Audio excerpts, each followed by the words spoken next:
ఆ రోజు నుంచి మళ్ళీ ఆ 30 ఏళ్ళు అని చెప్పేసి పెళ్ళి అయ్యే రోజు వరకు నాకు పిల్లని ఎవరు ఇచ్చేవాళ్ళు లేరు బ్రో. అంటే ఇంకా నా పెళ్లి గురించి టాకే వచ్చేది లేదు మా ఇంట్లో.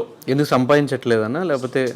నేను అప్పుడు ఎంత బ్రో 48 కేజీలు పెట్టినోని, 50 కేజీలు, నా హైట్ ఇంతే ఉండదు 6.3, 48 కేజీల వెయిట్తో మా అమ్మ సూసైడ్ చేసుకున్న ఇంటికి ఎవరైనా అంటే ఎందుకు సూసైడ్ చేసుకున్నదో, ఎన్ని ప్రాబ్లమ్స్ ఉన్నాయో, ఆ ఇంటికి మళ్ళీ కోడలు ఎవరైనా ఇవ్వాలనుకుంటారా?